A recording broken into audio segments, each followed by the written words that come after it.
Hey everyone, this is Psychedelic Actualization. On this channel we talk about topics like self-realization, self-actualization and working with psychedelics to live a more authentic and fulfilling life. So if you're interested in any of these topics, subscribe to the channel. And also a method for many of living an authentic and fulfilling life with the help of psychedelic substances is microdosing.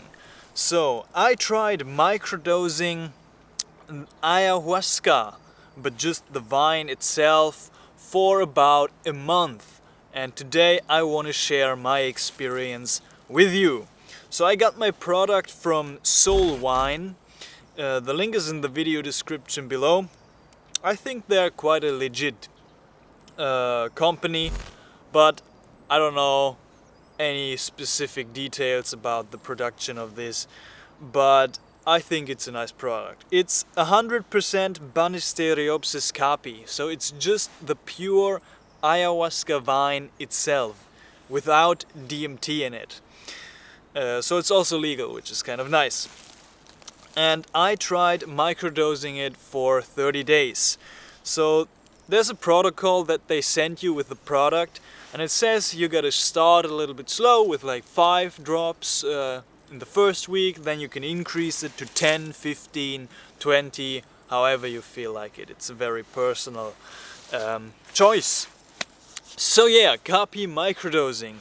My intention for going into this microdosing, even though it's just microdosing, I think setting an intention is still kind of valuable. And my intention was to increase my level of awareness, just a very basic, simple one, and to deepen my connection to presence in every moment and to see the beauty of everything in every moment. And maybe a little bit unrelated issue is to reduce my tiredness. I kind of feel tired or a little bit exhausted sometimes, but that was a separate intention. So I took the drops to kind of keep it in the freezer, take them, and I took 5 drops on the first day. And it was even, they say you gotta keep it under your tongue for about 20 minutes. And it was quite hard to keep it under the tongue because there was a lot of saliva that was produced, and like after 5 minutes my whole mouth was full and I just had to swallow it. And I felt like slight vibrations going through to my body, even like before taking just the microdose. It was still a different state of awareness because of the anticipation of consuming such a sacred plant, you know. But yeah, even directly I felt slight vibrations. I don't know if it was placebo or not, probably it was. And after a few hours I noticed throughout my day, I noticed some subtle rushes of bliss that I was experiencing. But also I sometimes experience those without microdosing ayahuasca, these rushes of bliss throughout the day. But I noticed them, and I was generally very happy and appreciative the whole day, and had like a slight high. But as I said again, it's kind of normal for me to be high all the time, even though I haven't consumed anything. So yeah. Another thing is I exercised in the evening. I stopped exercising for quite a while, and the first day of the microdose was the day that I started to exercise again. So I think that exercising habit that I started doing while the microdosing, I don't know if it was because of the microdosing, probably not, but it definitely influenced my state of being over this experiment. So that is the difficult thing with microdosing, guys, which puzzles me, because life is so full of change, life is so flexible, and there's so much happening in every single life, you know, and we change, and we change our environments and our habits, and even if it's just subtle changes, those changes can have a deep and big impact upon your day-to-day experience. And that's what it was like for me. So now I felt very much elevated and happy and inspired but I'm not sure if it was because of the ayahuasca microdose, or if it was because I started to exercise, or if it was because I started to experiment with eating eggs again, because I've been eating mostly vegan for the last 2 years. Those are just like very subtle small changes that can influence your day-to-day awareness, and it's with such a small amount of a substance or a plant, it's very difficult to figure out if the change is because of the plant or if it's just a change normally. That's like my kind of question with microdosing, and that's also why I don't like it that much, but I'm gonna talk about that a little bit later in that video. Also, by the way, I wrote a whole ebook about preparation for a proper ayahuasca experience, so drinking the tea with the DMT. There's a lot of information about preparation out there. I summarized all of it and summarized my take on it in a single ebook, and you can download it for free if you want. The link is in the video description. Everything you need to know about ayahuasca preparation, from diet to habits to just everything, and general information about it. Also, what was nice about microdosing the ayahuasca is you didn't have to follow a strict diet, because it's such a small amount of an MAOI. I don't know how it is with medications though. You gotta ask your doctor about that. But for example SSRIs or whatever. But generally very nice, very simple to microdose it. Day 2, I accidentally took way more than 5 drops, because I just took a whole pipette and smashed it into my mouth. And had a nice morning, had a good laugh, was awake, was inspired, and I even had a significantly noticeable change in my state. So, for example, there was mold on the wall, and I thought it was a spider web. Just funny stuff like that. But yeah, and also the fact that I was microdosing such a beautiful plant as the Banisteriopsis Caapi made me more aware of my intake during the day.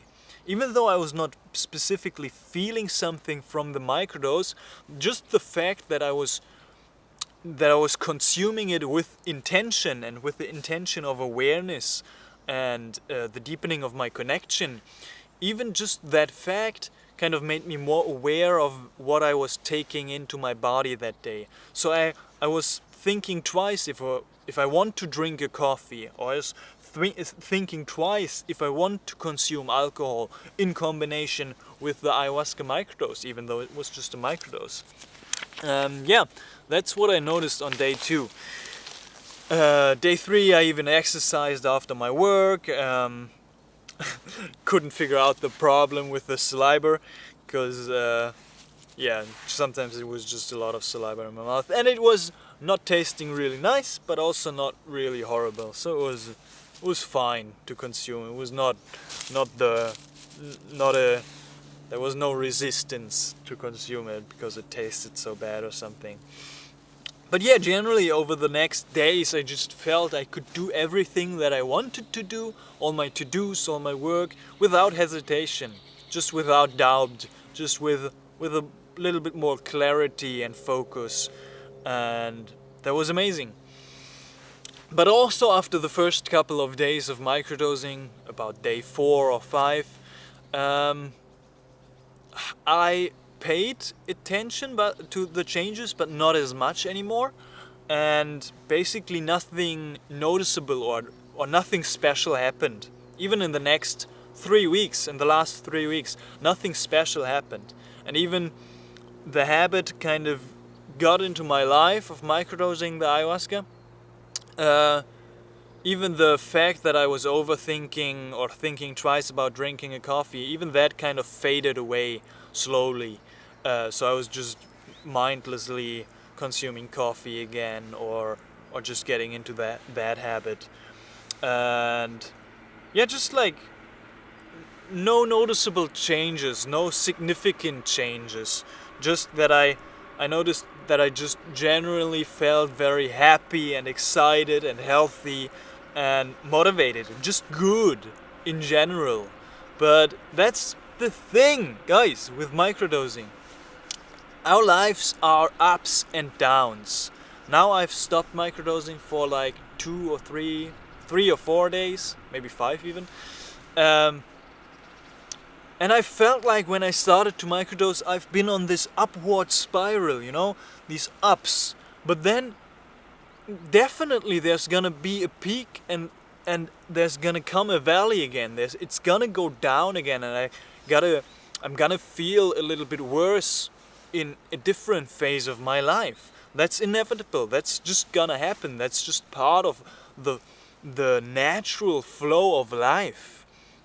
And see, you cannot be happy because of the microdosing all the time. Even if you're microdosing for the whole of your life, you're gonna have ups and downs. And it's very difficult for me to understand or to figure out what specific impact this microdosing of the plant has upon my life, because our life, as I said, is so full of change, so full of action, that it's really hard to figure that out. So I can say now, the whole month I've been microdosing the ayahuasca, I've been feeling amazing, I've been inspired, I worked out, I was on my purpose, I was doing a lot of work and enjoying it. Sometimes I felt more awake, more connected, more present to the moment. And even just the fact of consuming it every morning is a very nice habit of intention and of bringing awareness to your day and what you're doing. But also, that could have been the case without the microdosing. That could have been the case just with the exercise, just with the eating eggs, just by going and traveling to the UK and going to a meditation retreat. All these things are part of this life and part of the influence of my state of awareness. And I cannot say that I've been feeling happy just because of the microdose. Was it a part of my upward spiral of feeling happiness and bliss? Maybe, but maybe not. So that's my point about the microdosing. But still, I like to experiment with it. I like to run these experiments, try those protocols for myself and see what happens. And maybe if I want to take it a little bit more seriously, I would have a constant in my life. Maybe go to a temple and have a very stable environment. Don't travel around, don't change habits around, and then try it. And then maybe you notice a little bit more the change of just the plant itself. But yeah, I don't know. And that's the thing. I don't, I do the microdosing, but I don't, for now, I don't see the direct benefit of it, because there's such a big hype about it, but not really scientific evidence of the microdosing.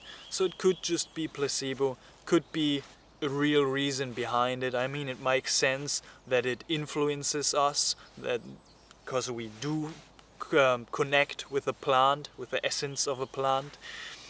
So it makes sense that it changes our vibration. But if it's just a tiny microdose, it's almost non-perceptual, it's almost not noticeable. And that's my stand on this microdosing thing. I don't see the point in consuming something that where I don't even feel the change in my state of perception and awareness.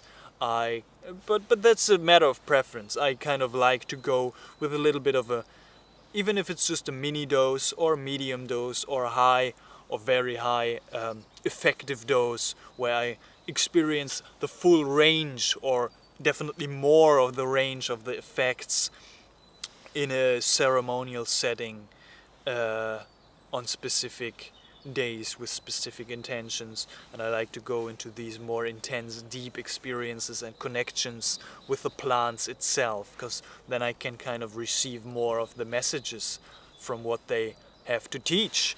And that is not the case with microdosing. But still, As I said, very nice experiment. That was my experiment with microdosing the Banisteriopsis Caapi vine from Soul Vine. Link is in the video description. For 28 days, so the bottle is also empty.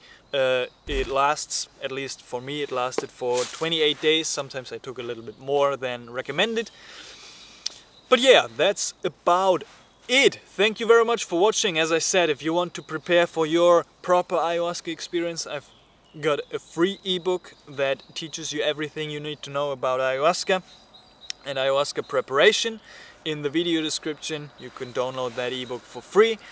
And yeah, thank you very much. Let me hear your take on microdosing in general, microdosing the Caapi vine. Let me know in the comment section down below. You can follow me on Instagram if you want to see more of these experiments and my experiences with ayahuasca.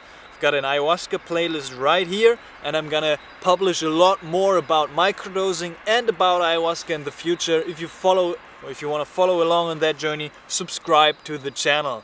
Thank you very much, everybody. I love you all. I appreciate you being here, and I will see you all in the next one. Namaste.